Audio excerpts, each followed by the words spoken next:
All right, open up your book to section 5-5. We are on page 269 in your book. The title of this section is The Inverse Trig Functions and Triangle Problems. And our objective is, given two sides of a right triangle, or a side and an acute angle, find the measures of the other sides and angles. And I guess that pretty well describes for you why you would want to find an inverse trig function.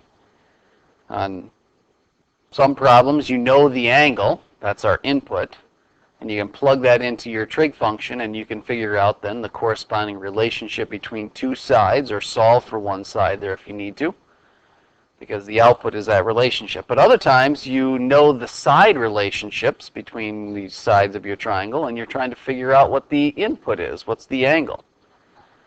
And the way to do that is you need the inverse function to do that. You need to swap your inputs and outputs, swap your x's and y's. That's exactly what an inverse does for us.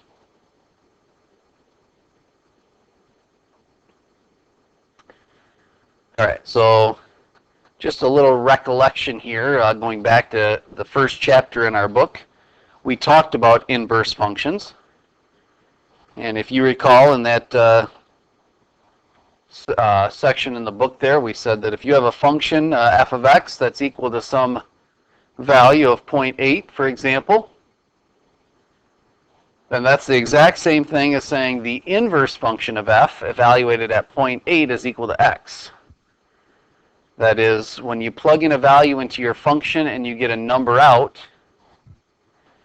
that's the same thing you'd get if you plug that result, the output, into your inverse function. You'd get back your input. You get back the x value. In other words, the inverse is just the swapping of your x's and your y's here. Now this is true for any function, and it holds true for your trig functions as well. But if we want to find the inverse of any function, we just swap our x's and y's. We shouldn't be surprised that if we swap our angle theta with our relationship between your adjacent, opposite, and hypotenuse sides of our triangle, that we end up with an inverse as well. So for example, if you take the cosine of theta and set it equal to 0.8, and you want to solve for that angle, well, how do I go about finding what angle that I'd plug in there to get a value of 0.8? Well, this is exactly what you need an inverse function for. If you take your cosine inverse function, which we write as cosine with a little superscript there of -1, that does not mean that you're raising it to a power. That means you're talking about the inverse function, just like f inverse from up above. But if you take the cosine inverse and evaluate it at 0.8, that will tell you the value of theta, which in this case would be 36.870 degrees. If you grab your calculator and you're in degree mode, you can verify that. And again, it just depends on the problem that we're working with as to whether or not we need something about a side length, in which case I just use my trig function, or I need to know something about the angle, which in that case I'd have to use an inverse trig function to do that.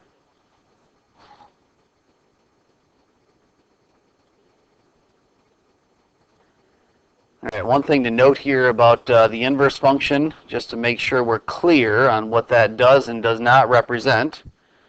I've already mentioned it once, but I want to make sure it's crystal clear here that when we talk about the inverse function, this is not a reciprocal. Unfortunately, the notation looks like that's what we're talking about, because we've learned that if you raise something to the -1 power, that means that you're finding that it's reciprocal. But when we talk about writing f with a little -1 next to it, that means that you're talking about the inverse function and that we're not talking about reciprocating the function f of x. So f inverse of x, that's what we have written on the left, is not the same as 1 over f of x. And likewise, the same is true for our inverse trig functions. When we say the cosine inverse of x, that's not just 1 divided by the cosine of x. You can even try that out in your calculator, and you'll find you don't get the same thing. Take a value of x and plug it into each of those, and you'll find that you're going to get different results. The inverse function means you've actually swapped your x's and y's, and not that you've just simply taken and reciprocated your function. All right, so what are our inverse trig functions then? Well, a couple things to note here about your inverse trig functions, or to come up in order to come up with your inverse trig functions. First of all, you should recognize here that when we talk about the three trig functions, sine, cosine, and tangent, that we know they're periodic. That at every 360 degrees, we know on that unit circle, we're getting back to where we started with, and we're getting the same values over and over again every 360 degrees. They are periodic. They repeat at regular intervals. Which means that if I were to sketch those graphs, and we've already seen the graphs of two of these, sine and cosine, we know then that means that you would not pass a horizontal line test. Because if you repeat at regular intervals, that means you have the same y value at regular intervals, which means that when you draw a horizontal line, it crosses your function many times. In fact, it's an infinite number of times.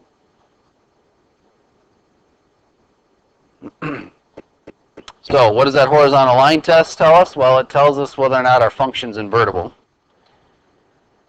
And that's critical because if you're trying to find an inverse function, then you need to make sure that you have a function that's invertible. Well, it turns out that our functions are not invertible because they don't pass the horizontal line test.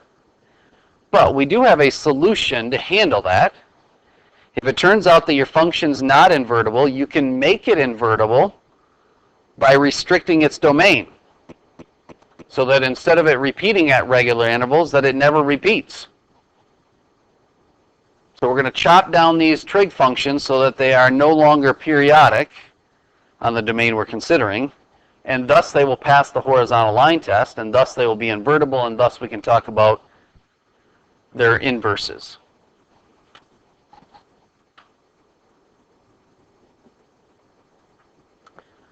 All right, so let's talk about the inverse sine to start off with. Again, if you look at the sine of theta, if you were to graph that function, you would find that it's periodic. You would find that it hits a value of, 1/2, for example, an infinite number of times, twice in each period. And so it's not invertible.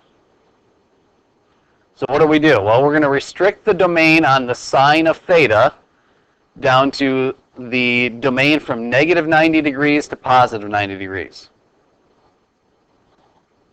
And when we do that, that function becomes now invertible.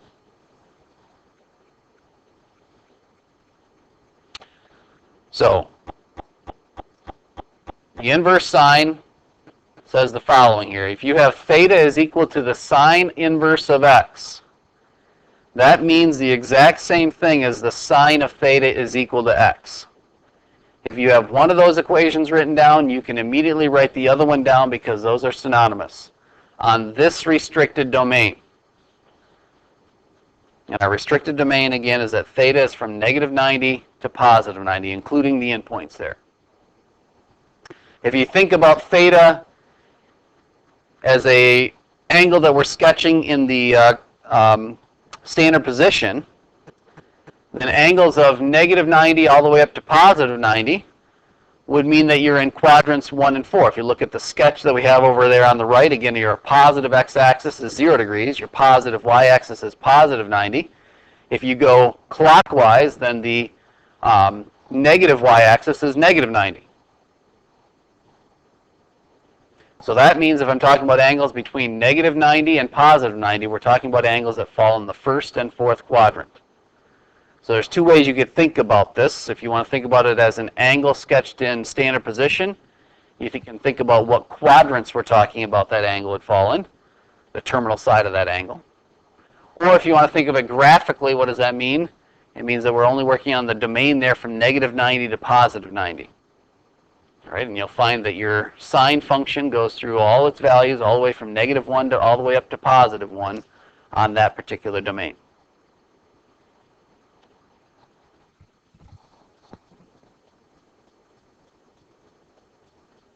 All right, let's take a look at what the cosine function tells us here. If we're working with the inverse cosine, again, the cosine function is periodic. It does not pass a horizontal line test, so we have to restrict its domain. So the domain that we're going to restrict this one to is from 0 to 180. It would be nice if it was the same domain as sine, but it turns out you can't do that. We'll see why that is eventually, but we're not going to worry about that discussion for today. but I have to restrict its domain from 0 to 180. If you remember the graph of that cosine function, that graph starts out at a positive 1 and then it starts decreasing, hits the x-axis at 90 degrees, and then finally it's at a y value of negative 1 at theta equal 180 degrees. So it goes through all its values from negative 1 to 1 from 0 to 180. So that's why we're picking that domain for this function. So inverse cosine is defined like this. We can say that theta is equal to the cosine inverse of x. That means the exact same thing as saying that the cosine of theta is equal to x. If you have one of those two equations written on your paper, you can immediately write the next equation because those are synonymous. If you have one, it means that the other is also true on this given domain. And again, the domain is from 0 to 180 for theta, including 0 and including the 180. If you want to think about that as being an angle that you're sketching in standard position, then angles from 0 to 180, 0 again being the positive x-axis, 90 is the positive y-axis, 180 is the negative x-axis. So that'd be going from the first quadrant all the way up to and through the second quadrant is the angles that we're talking about here. So any angle that falls for the terminal side falls in the first quadrant or the second quadrant is what we're dealing with here for inverse cosine.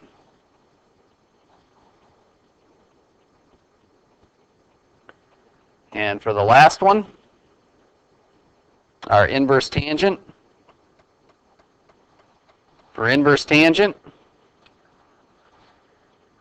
again, we have to restrict the domain of this function.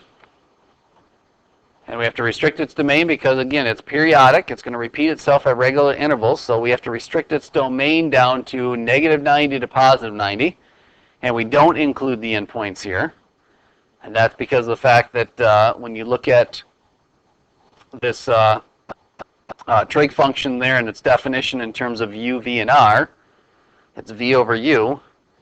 If you're talking about an angle that's 90 degrees, that's a u value of 0. Same is true with negative 90 degrees. So in other words, we're undefined. It does not exist at those points. So if you have, for inverse tangent, if you have theta is equal to tangent inverse of x, that's the same thing, or it means the same thing as saying tangent of theta is equal to x. If you have one of those equations written down, you can immediately write the other one down. They are synonymous as long as we're talking about this domain right here. And if you want to think about this as angles that we're sketching that are in standard position, then an angle that's somewhere between negative 90 and positive 90, we just talked about this with sine, but those angles fall in the first and the fourth quadrant. So that's another way you can help yourself remember that domain there. If you want to think about it in terms of an angle that's sketched in standard position, then we're talking about first and fourth quadrant. If you want to think about it as a function we're sketching, then we're only looking at the domain from negative 90 to positive 90. So those are our three inverse trig functions. One thing to note here, if you're looking for the other three inverse trig functions, those exist. There are similar definitions and restrictions on the domains of those functions in order for the inverses to exist and or the inverses to be in functions. However, it turns out that anytime you have an equation that's written in terms of cosecant, we know the reciprocal property. We can rewrite that in terms of, for secant, we can rewrite it in terms of cosine. For cosecant, I can rewrite it in terms of sine. For cotangent, I can rewrite it in terms of tangent. So I can always rewrite those in terms of one of the other three trig functions and then use that inverse trig function to rewrite it. So we are not going to worry about the other three trig functions here, the other three inverse trig functions, cosecant inverse, secant inverse, or cotangent inverse. All right, let's take a look at a couple examples here. Look at example number 1. In example number 1 that says, suppose that you have a job of measuring the height of a local water tower. Climbing makes you dizzy, so you decide to do the whole job at ground level. You find that from a point of 47.3 meters from the base of the tower, you must aim a laser at an angle of 53 degrees. That's your angle of elevation to hit the top of the tower. So how high is the water tower? All right, so let's draw ourselves a little sketch of this, and then we'll do the trig here to be able to answer their question here. So I'm going to draw my triangle like this. This is our tower over here on this side. This will be our right angle here. So you were standing 47.3 meters away from that tower, and you measured this angle of elevation here was 53 degrees. And the question is, how high is the tower? So I guess I'm going to call this distance here, vertical distance, h. Notice that I don't need to know the hypotenuse of this triangle that I've sketched there. If you wanted to calculate it, you could. Or if you wanted to even label it with a variable, you could. But it's not necessary in this problem, so we're just going to leave it out. All right, so we're looking for what h is equal to. And if you look at your angle that you're given in this triangle and the sides that you're given, that is the opposite and the adjacent sides, that should help you figure out what trig function we'd use to answer this question. If I know opposite, or I'm looking for opposite, and I know the adjacent, that sounds a lot like your tangent function. So if we take the tangent of 53 degrees, tangent of 53 degrees, again, is h over the 47.3. And in this case, we're just trying to solve for h. Notice that I'm not going to need to use my inverse trig function in order to evaluate this because I know the angle. So to solve for h, just multiply both sides by 47.3. So we're going to have 47.3 times the tangent of 53 degrees is our value for h. And so let's grab our calculator and punch that into our calculator and see what we end up with.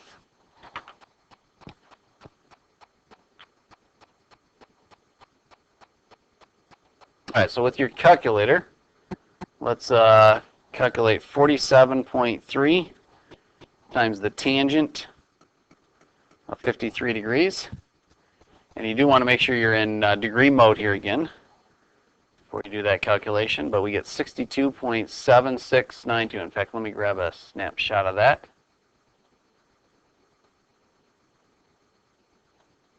And we'll put that in here.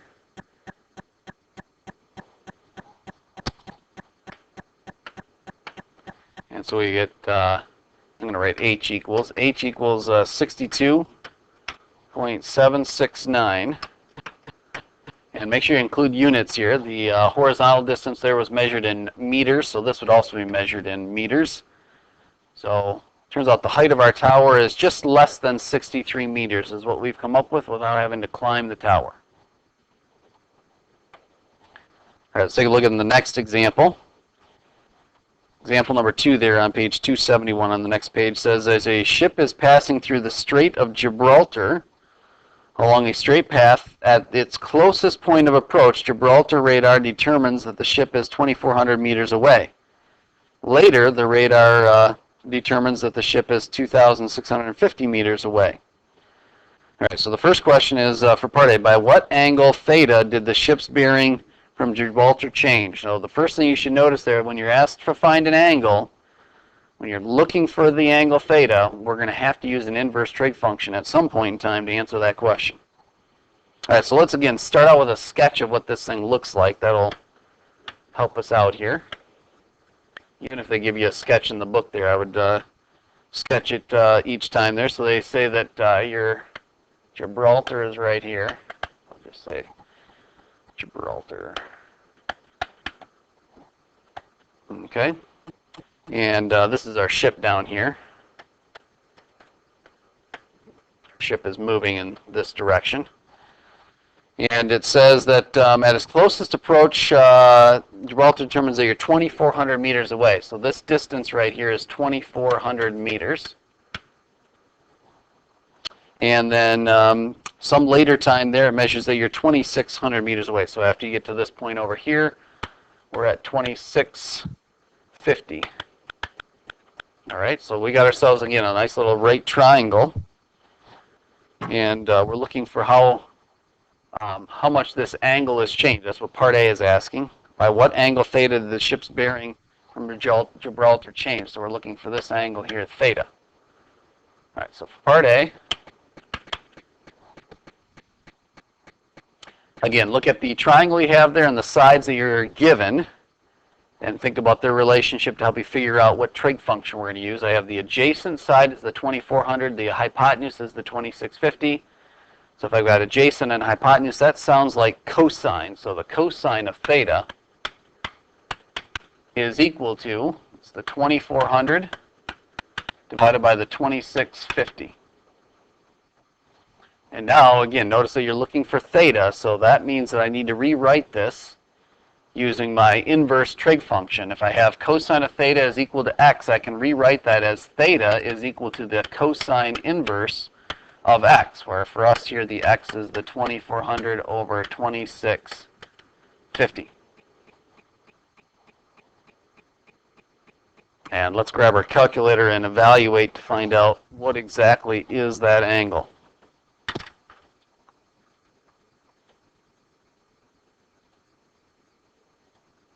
All right, so take the cosine inverse, and that we find by pressing second and then your cosine button on your calculator there. It gives us the cosine inverse, and it's the 2400 divided by the 2650 is what we need to calculate.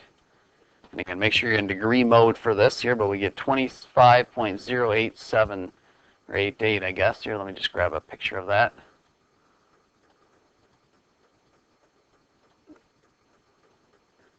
And we'll paste it in over here. And let's write down our result then. Turns out we end up with 25.088 degrees.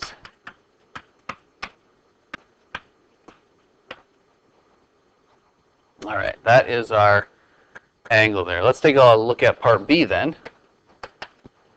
So now for part B, they ask you by how far did the ship travel between these two observations? All right, so now they're looking at this distance here between your two observations is this distance right here. Let's call that distance D, I guess.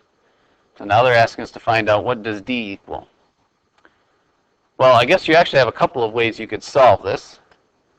One way that you could solve this is using Pythagorean theorem, right? You have two sides of your triangle, so you could use Pythagorean theorem to help you come up with a third side. Nothing wrong with solving it that way, but since we're talking about trig functions here, I think that's the way I want to solve it. But you obviously got a couple ways that you could think about solving this problem. I'm going to use a trig function to do that, and I could use actually, I got a couple of different options here in terms of what trig function I could use.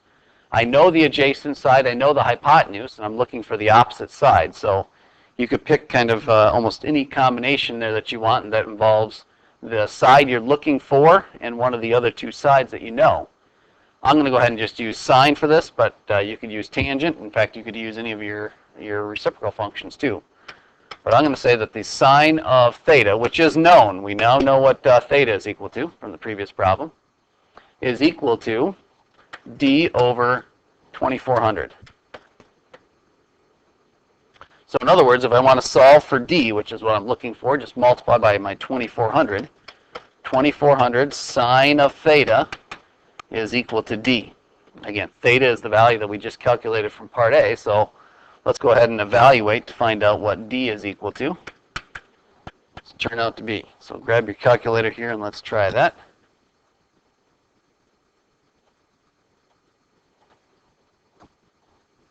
So if I take wait, I think I wrote that down incorrectly, didn't I? Sine is, I actually did tangent is what I did. Let me just erase that here and rewrite that before I do that calculation. This should be 2650 if I'm using sine. I said that we got several ways to do this. So you just got to pick the right two sides though. All right. If I was using tangent, that's what I would have been using there. And then let's change this to a 2650.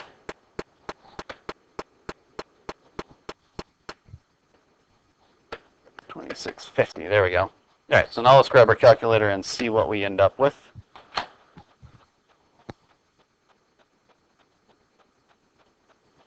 All right, I just looked at this calculation that I had up here and I realized I must be doing something wrong there if that was my calculation for the angle. Okay, so what do we have? We have 2650 times the sine of this angle that I just came up with here, and I'm going to just use my answer.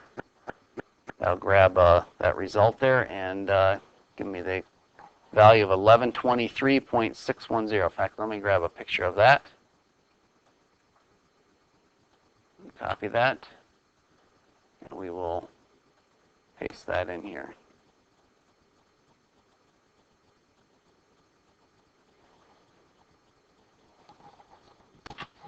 All right, so our measurement turns out to be 1123.610.